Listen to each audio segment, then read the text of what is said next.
Hey guys, we are back with a small haul video. I've got some vintage stuff to kind of show off. I've got some new Hasbro finds, and we got only one thing in this haul is actually going to get a real review. Some of the other stuff that I found the day of this video, I do want to talk about, but I don't really think I'm going to do a review on them just because, well, for one, I'm not going to open them, and two, I don't think that I really need to do it, especially since I don't want to open them because it just wouldn't really do the figures justice. So we're going to take a look at the vintage stuff first. I went to the toy department again in Cincinnati while the family were up there for Christmas stuff, and I had to stop in, I had to take a look.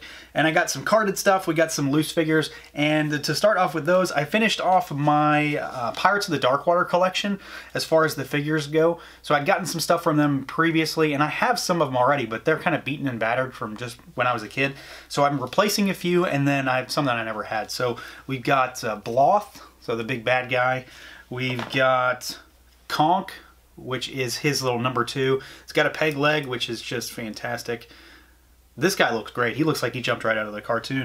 We have got Ioz, so one of the good guys. One of the few good guys that are actually in this line.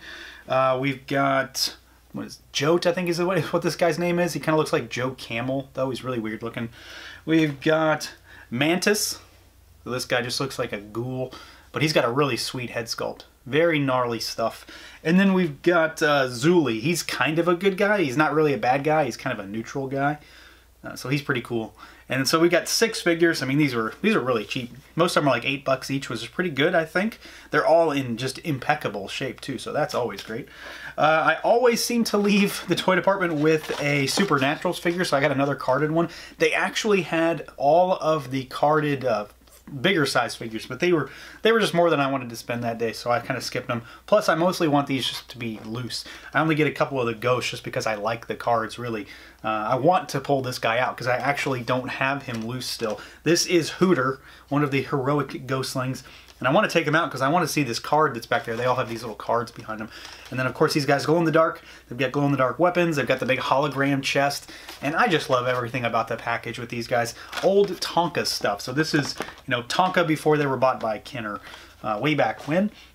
Speaking of Kenner, we got some 90s stuff here. We've got the Kenner carded spiked tail predator. This guy was $12. I am absolutely going to open this. I may do a video. It's been a long time since I've done like a vintage review, so I may use this guy for that. I had this guy as a kid. I don't know what happened to him. I had him, and I had the Stalker, and I had Cracked Tusk, and I had the Clan Leader. I had a lot of these. I just do not know where they ended up. I certainly do not have them anymore. For some reason, I really loved this line when I was a kid. I don't know why. You know, I liked Predator stuff, and this line kind of worked for me, though I never really got into the alien side of things for some reason. Probably just availability and the fact that I didn't have any money. So we got some old stuff. We got this guy in the mail today. This is the only thing that's going to be getting a real review. Grey Gargoyle from the Captain Marvel Kree Sentry Wave from Hasbro. The only other comic figure in the wave outside of, what's his name, Genus Vel that I've already looked at. And I've got a line on all the BAF parts except for one so far. One of the arms, and I don't remember which. So once I get all the pieces, I'll do that one, because I do want to build that Build-A-Figure. I'm interested. I'm curious what it's all about, and I just don't want the MCU figures. And then the other thing or things that I got, I picked these up today at Target as they were kind of moving forward with their toy resets. So I've got the Star Wars Black Series Archive Collection. We've got Luke, we've got IG-88, we have got Boba Fett, and we have got Bossk. So, you know, people are probably going to wonder why I don't want to do a review of these. Well, like I said, I'm going to keep these carded. I do not really feel the need to open them. I'm very much enamored by this packaging. I really wish, but also don't wish, that Hasbro went this way for Black Series. Because if they did this, I'd probably want to get 2. Because I think the presentation on this just blows the boxes out of the water. I love carded figures. Obviously, there's kind of a nostalgic thing there, I'm sure. Just the fact that that's how all toys were for the most part. So I really like them. They do all seem to have some little differences. Obviously, Luke has the photo printing, and we'll get to him in a second. But Bossk seems to be very similar to his original release, and that's the main reason why I don't want to open these. These are more of just a collectible kind of thing rather than for the sake of the toy, because I've already got them. They're up there. I've got all these. I've got the original Boba. I've got a sealed Boba from when he was repacked in the 3rd or 4th wave of Black Series. I've got the SDCC version. I've got the Luke. I've got the original opened on the shelf back there. I've got the Celebration one signed by the Hasbro designers back there. So I don't need to open these guys, and you know, I just wanted them. I just think they look really, really good. So kind of kudos to Hasbro for this. If you want to see a really, really in-depth look at these, you don't need to hear me talk about them. Go check out Robo's review at the Floosh. He did a pretty good in-depth analysis of all the little things that are different.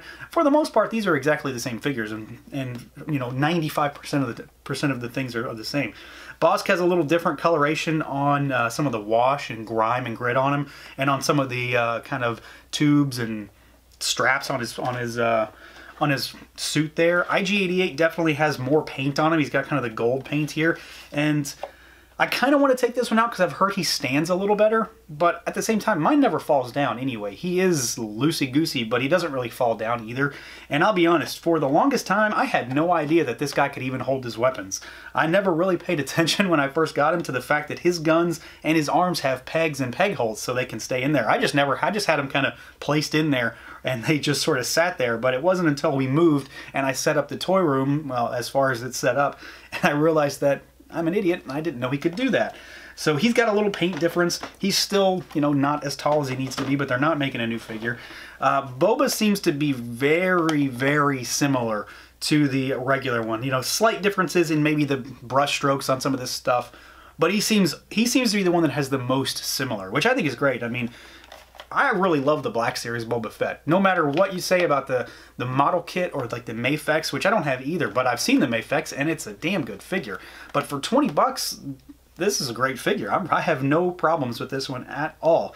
I still probably need to get a Mafex. I just keep holding out that Figuarts is going to bring one so I don't have to go to a different company and kind of mess up my display. And then we've got Luke. This is obviously the one that a lot of people are after. He's the one that I see missing a lot when people are posting findings so far. And I was going to get a second one of these if I could find it and maybe open it then. But until I can get to that point where I know I'm going to get one, I'm just not going to do it. But frankly, I'm not impressed with the face printing on this one. It's there. The face definitely has paint on it this time around in comparison to the regular one, which is pretty bare bones. I just don't think that this really does a great deal for the figure. What it really does is make people be able to get him, and that's really all I care about. If you want to get these figures, go get them. They are all solid figures. I don't think that this is going to make me need to have two. I'm certainly not going to have two Lukes on my shelf because of this. I just think he kind of looks like holiday special Luke. He looks like he's got a lot of makeup on. It doesn't really look like Mark Hamill, Luke Skywalker from the original Star Wars movie. So it just looks a little cakey and kind of just like tacked on there. So this might be one of the weaker examples of photo printing for me. You know, if Hoth Leia is my barrier to entry for greatness right now, and it certainly is because that figure is stellar, this is not all that great.